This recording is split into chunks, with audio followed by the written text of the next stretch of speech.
그 어떤 세상의 만남이 아니라 부부의 만남에 대한 이야기. 많은 사람들 앞에서 바리새인들이 예수님에 대해서 질문하면서 정치적인 것, 윤리적인 것, 시험거리를 제공하였을 때 예수님이 거기에 대한 대답하셨죠. 이혼 정서라는 그 정서를 주고받는 이유가 있다. 그것은 최선이 아니라 차선으로 주고받는 것이다. 그래서 또 다른 어떤 최선이 있지 아니할까 하는 물음표를 우리에게 던져주는 그러한 예수님의 대답이었고, 또 하나는 바로 간음이라는 그러한 것을 통하여서 세상 가운데 이끌려 나가면 당시에는 돌 맞아 죽을 행동이라는 것입니다. 그러나 이 이혼 정서를 주게 되면 거기에서 죽는 것을 면해주는 하나의 정표가 되기 때문에, 그래서 이혼 정서를 주고받아야 한다, 이렇게 이야기의 말씀을 그들에게 하는 것을 보았습니다. 자, 이 모든 것들이 인간으로서 생각할 수 있는 당시의 한계를 뛰어넘은 날카로운 대답이었고, 그 많은 바리새인들에게 입을 다물게 하는 그러한 대답이 될 수밖에 없었던 것입니다. 그리고 난 다음에 이제 그 대답을 하고 예수님이 길을 떠나서 집으로 돌아올 때에 제자들이 이제 아무도 없는 집에 들어갔을 때에 이제 유숙할 곳에 들어갔다는 이야기입니다. 그럴 때에 다시 제자들도 궁금한 사항이 있었습니다. 그러면 이혼에 대해서 도대체 우리가 어떻게 해야 되는가 라는 이 질문을 예수님에 대해서 또다시 질문을 하게 됩니다. 이 질문에 대해서 오늘은 이혼에 대한 이해에 대해서 말씀을 좀 나누고자 합니다. 오늘 10절에 가보니까 집에서 제자들이 다시 이 일을 묻자오되, 이렇게 소개를 하고 있습니다. 다시 이 문제를, 이혼 문제가 오늘 이 시대에는 굉장히 많은 이슈가 되고 있고, 또 이 이혼 문제로 인하여서 가정들이 참 아파하거나 그리고 여러 가지 괴로워하는 가정들이 참 많습니다. 그래서 배우자를 선택할 때 사전에 결혼하기 전에 참 많은 기도가 필요하다는 것이 오늘 이 시대 다시 한번 느껴보지요. 그래서 그것을 감당을 해야 되는 그 무거운 짐이 배우자에 대한 짐이기 때문에 사전에, 그래서 이 결혼 문제에 대해서는 참 많은 기도가 필요하다. 그래서 끊임없이 자녀들에게 정년기에 있지 아니한 자녀들에도 어릴 때부터라도 그런 결혼 문제에 대한 기도를 꼭 하는 것이, 이것이 참 중요하다. 우리가 영혼 문제에 대해서 기도를 하듯이 이 결혼 문제도 참 소중하다. 부모를 만나서, 좋은 부모를 만나서 좋은 혜택을 입고 생활하는 것도 소중하지만, 알고 보면 부모님과 함께하는 시간보다도 어쩌면은 철들어서 아내와 남편과 함께하는 그 시간이 훨씬 더 길기 때문에, 그래서 결혼 문제에 대한 부분들은 그 어떤 것보다도 소중하다는 것입니다. 그런데 이 가정에 대해서 어느 누가 이런 정의를 한 것을 보았습니다. 프로스트라는 사람이, 가정은 내가 그곳에 가야만 할 때에 그들이 너를 받아들여야만 한 장소다. 즉 가정은 기다리는 장소가 아니라 내가 가는 장소다, 그렇게 표현한 것. 그래서 모두가 다 이 가정에 대해서는 하나 이루어졌다면 그때부터는 내가 어떤 아픔과 눈물과 고통에 항상 찾아가는, 그리고 그것을 기다려야만 하는, 그리고 그것을 또 용납해야 되는 그러한 것이 아닌가라는 그러한 이야기를 프로스트라는 사람이 하게 됩니다.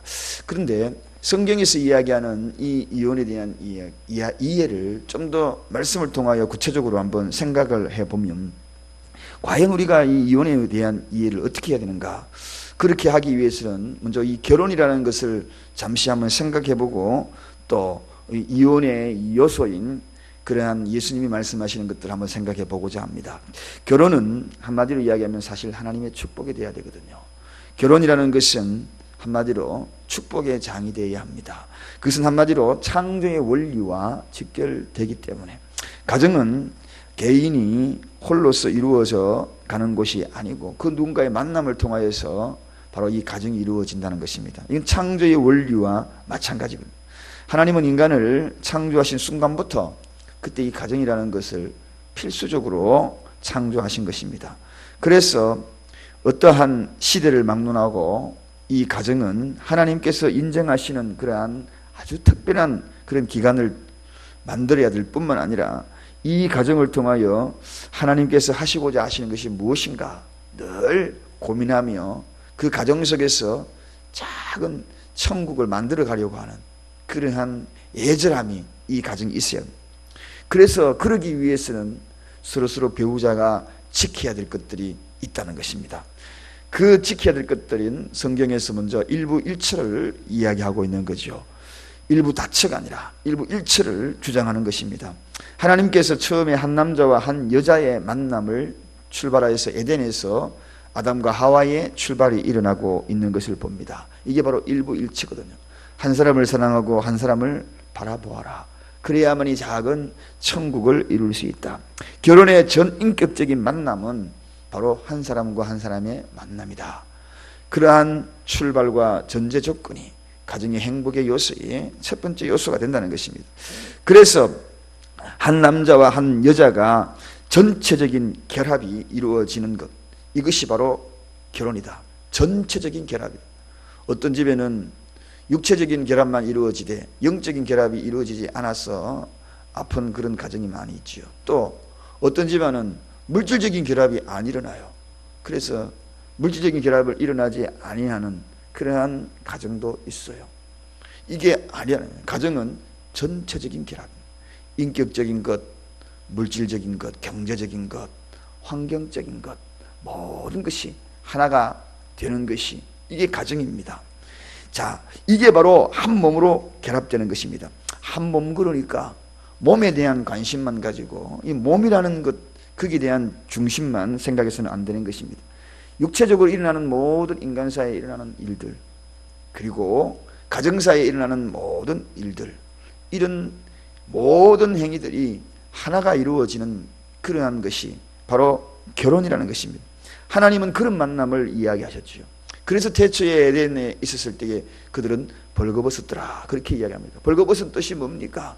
한마디로 모든 것이 노출되는, 모든 것이 공개가 되는 그러한 모습.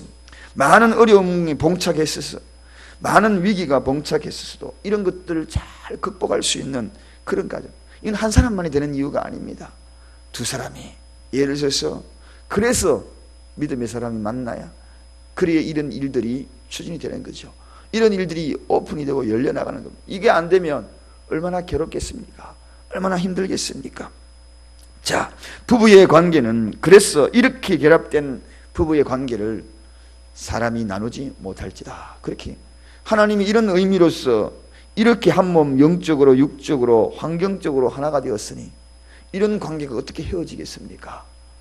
이런 관계가 어떻게 갈라설 수가 있겠는가 하는 것입니다. 이런 계약이, 혼인 계약이 영원히 유효할 수밖에 없는 것이라는 것입니다. 부부의 관계, 이런 것들을 어떻게 우리 인간의 힘으로 나눌 수 있겠습니까? 그래서 인간이 나눌 수 없다, 이렇게 이야기하는 겁니다. 그런데 성경에서 이혼을 허용하는 그런 경우가 있다는 것이 오늘 본문의 요지일 수도, 본문의 이야기일 수도 있습니다. 성경에서는 이혼에 대한 이야기 허용하는 것이 바로 이 음행이라는 것입니다. 세 가지의 음행에 대한 이야기입니다. 배우자가 간음을 행하였을 때, 또 정혼한 기간 중에 간음을 하였을 때, 또 건친 간에 혼인 사실이 드러났을 때 이혼이 가능했다. 레위기 18장에 보면 거기에 대한 내용이 상세하게 나와 있습니다. 자, 그렇습니다. 바로 이 음행에 대한 문제가 이혼에 대한 하나의 이슈가 되고 있다는 것을 보게 되죠. 그렇다면 이 음행에 대한 이야기는 두 가지로 나눌 수가 있습니다. 하나는 남자에 대한 음행이죠. 당시의 남자들은 늘 생각했습니다. 오늘 본문에 여기에 보면 11절에 나와 있죠. 누구든지 그 아내를 내어버리고 다른 데 장가드는 자는 본체에게 간음을 행하며, 그렇게 소개하고 있습니다. 아내를 내어버리고 다른 데에 장가드는 자는 간음을 행합니다, 그렇게 소개합니다. 당시에 랍비들, 이스라엘 사람 랍비들은 약간 특권의식을 가졌어요. 남자인데 나는 남자인데, 남자와 여자의 차별을 두었다는 것입니다. 남자는 그래도 되고 여자는 그러면 안 된다 하는 그러한 생각들이 만연해 있었다는 이야기죠. 남자는 자기 아내에 대한 그런 간음죄를 적용하면서 남자가 행한 간음에 대해서는 묵과해버리는 그런 경우가 종종 있어요. 그게 랍비들이 바로 그러한 관례를 만들려고 암암리에 그런 풍습을 만들려고 하는 그런 일들이 있었다는 것입니다. 그러나 예수님은 그러한 것을 단호히 배격합니다. 남자도 여자와 마찬가지로 동일하게 간음죄가 적용이 된다, 이렇게 소개하고 있습니다. 여자와 남자도 동등한 권리가 있다. 그리고 여자만 일방적으로 이혼을 당하는 것이 아니라 버림을 받는 것이 아니라 남자도 간음죄가 적용이 될 수 있다는 것을, 똑같이 책임이 있은 것을 오늘 성경에서 다시 한번 일러주는 이야기입니다. 자, 그래서 남자의 특권의식을 가지서는 안 된다는 것입니다. 두 번째, 여자의 간음입니다. 오늘 예수님이 또 여기에 이야기되는 12절에 또 아내가 남편을 버리고 다른 데 시집 가는 것은 간음을 행합니다. 여자에 대한 당연히 동일시 간음에 대한 문제를 짚고 있습니다. 그래서 여자든 남자든 모두가 다 간음에 대한 이야기는 한 가정을 파괴하는 가장 중요한 요소가 된다.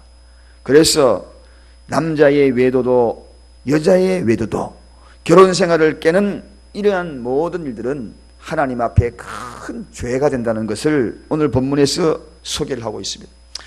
요전에는 참 많은 이러한 일들이 너무 난무해지는 그런 세대에 우리가 살고 있지 않는가. 주님은 오늘 한 가정의 소중함을 강조하면서 이 간음에 대한 문제를 다시 한번 다루고 있습니다. 두 사람이 하나가 되어서 엄숙히 하나님 앞에 경건한 그러한 것으로 선포했다면 인간의 법으로서도 지켜야 되고 또 하나님의 법으로서도 지켜야 되고, 이게 바로 결혼이요. 그 결혼의 가장 큰 문제를 파괴하는 것이 바로 이 간음이라는 것입니다. 결혼은 남녀의 일시적인 욕망으로 채워지는 그러한 만남이 아닙니다. 쾌락으로 만나는 그러한 만남이 아닙니다. 하나님의 목적과 계획이 있는 것이, 이게 바로 결혼이다. 하나님의 목적이 있다. 가정을 통하여 하나님의 계획이 있다. 그러한 것들을 실현시키는 그 공간이 바로 경건한 공간이 가정이 되어야 합니다. 결혼의 배후에는 하나님의 권위가 있음을 알아야 합니다. 이혼은 이러한 하나님의 권위에 대해서 어쩌면은 정면 도전하는 것이죠.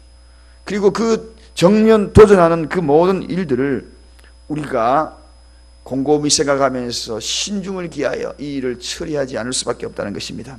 자, 근데 그러면 내 배우자가 간음을 하고 그렇다면 그걸 계속 묵과를 해야 되는가? 자, 오늘 이 본문을 자세히 다시 한번 묵상을 해보면 예수님의 본 의도를 깨닫게 됩니다. 이혼의 권장의 말씀이 아니라는 것이죠. 어떤 경우에도 사실은 가정을 파괴하는 일들은 굉장히 하나님이 기뻐하지 않는 것이다 하는 것은 우리가 너무나 이 말씀을 통하여 예수님의 본심을 이해할 수 있는 것입니다. 예수님이 이혼에 대한 교훈의 결론은, 이혼은 결국 하나님의 뜻이 아니다, 자선이다. 그러므로 결혼 때 그러한 모든 모습을 준비하지 아니하여서 결혼했다면 이제 결혼 이후에는 그러한 모습이 일어날 수 있는 그 가능성에 대해서 충분한 그러한 대비와 그리고 준비를 해야 할 것이고, 또 그러한 일들이 일어났다 그러면 거기에 대한 최선이 아니라 그리고 자선이기 때문에 최선의 방법을 한번 다시 찾아보자. 그것이 주님의 결론이라는 것입니다. 사랑하는 여러분, 오늘 이 시대에 이혼만큼은 신중히 기해야 한다. 그리고 하나님 앞에 기도 한번 해보세요. 최선의 방법이 무엇일까? 분명히 하나님은 그에 따르는 지혜를 주실 것으로 믿습니다. 그래서 이혼이라는 것은 이런 생각이 들어갑니다. 헤어져도 아픔이요, 헤어지지 않아도 아픔이다. 그럼 헤어지지 않고 그 아픔을, 이래도 아픔이고 저래도 아픔이라면 헤어지지 아니하고 그 아픔을 감내하여 최선을 찾아가는 방법이 있지 않을까 하는 그런 질문이죠. 제가 과거에 어떤 분에게는 오히려 이혼해라고 한 적이 있어요. 정말 저렇게 살 바에 차라리 이혼하는 게 낫다. 외도뿐만 아니라 물질적으로 그리고 폭력적으로 끊이지 않는 거예요. 자녀들 앞에서 계속 한 가지가 아니라 몇 가지 결론. 그래서 차라리 그것은 이혼하기 낫다고 했습니다. 왜냐하면 불완전한 가정 속에서 자라난 자녀보다도 건전한 편모스라에 자라는 자녀가 훨씬 더 잘 된다. 교육적으로. 그것이 그런 이야기가 있어요. 그런 말들 한 적이 있습니다. 오죽하면 제가 그런 말을 했겠어요.